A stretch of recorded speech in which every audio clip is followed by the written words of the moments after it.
மத்திய கிழக்கு பிராந்தியத்தில் ஒரு மிகப்பெரிய போர் மூலம் என ஒட்டுமொத்த உலகமே அஞ்சிக் கொண்டிருந்த வேளையில் அமெரிக்க அதிபர் டொனால்டு டிரம்ப் எடுத்துள்ள ஒரு அதிரடி பின்வாங்கல் உலக நாடுகளை திகைக்க வைத்துள்ளது.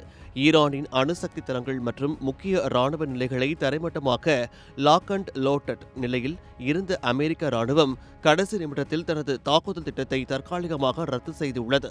மக்களை கொல்வதில் எனக்கு விருப்பமில்லை என்று உருக்கமாக பேசியுள்ள டிரம்ப் ஈரானுடன் அமைதி பேச்சுவார்த்தைக்கு மீண்டும் ஒரு வாய்ப்பு வழங்க முடிவு செய்துள்ளார்.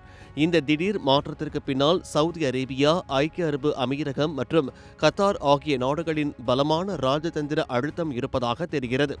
அமெரிக்க அதிபரின் ஏர்போர்ஸ் ஒன் விமானத்தில் இருந்தபடி செய்தியாளர்களிடம் பேசிய டிரம்ப் ஈரானின் அண்டை நாடுகள் தன்னிடம் போரை தவிர்க்குமாறு உருக்கமாக வேண்டுகோள் விடுத்ததாக தெரிவித்தார். குறிப்பாக சவுதி இளவரசர் முகமது பின் சல்மானை நேரடியாக தொடர்பு கொண்டு பேசிய டிரம்ப் போரை தவிர்த்து அமைதி உடன்படிக்கைக்கு செல்லவே அண்டை நாடுகள் விரும்புவதை உணர்ந்துள்ளார். இதன் விளைவாக இன்று திங்கட்கிழமை பிற்பகல் முதல் ஈரானுடன் மிக முக்கியமான பேச்சுவார்த்தைகள் மீண்டும் தொடங்க உள்ளன. உலக வர்த்தகத்தின் உயிர் நாடியான ஹோர்முஸ் ஜலசந்தியை துரிதமாக திறந்துவிடுவது மற்றும் ஈரானின் அணு ஆயுத அச்சுறுத்தல்களுக்கு முற்றுப்புள்ளி வைப்பதே இந்த ஆலோசனையின் முதன்மை நோக்கமாக அமையப் போகிறது. இருப்பினும் இந்த விவகாரத்தில் ஒரு மிகப்பெரிய மர்மமும் நீடிக்கிறது.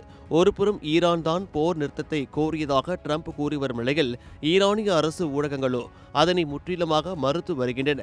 டிரம்ப் சொல்வது ஒரு புதிய பொய் என்றும் தங்களது ராணுவம் எந்தவொரு கோரிக்கையும் விடுவிக்கவில்லை என்றும் ஈரான் அதிரடியாக அறிவித்துள்ளது.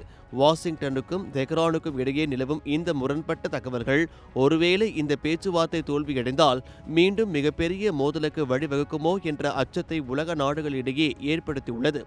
தற்போதைய நிலையில் இந்த அமைதி முயற்சி உலக சந்தையில் கச்சா எண்ணெய் விலையில் எந்த மாதிரியான தாக்கத்தை ஏற்படுத்தும் என்பதுதான் அனைவரதின் எதிர்பார்ப்பாகவும் உள்ளது.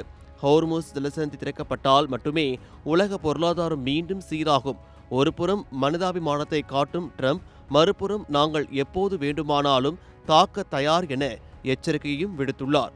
இன்று தொடங்கவுள்ள இந்த பேச்சுவார்த்தையின் முடிவை பொறுத்தே மத்திய கிழக்கு பிராந்தியத்தின் எதிர்காலமும் உலக அமைதியும் தீர்மானிக்கப்படும். கிரியாஸின் அதிரடி ஆடி சேல் 70% வரை தள்ளுபடி. கிரியாஸ், இது நம்ம ஃபேமிலி.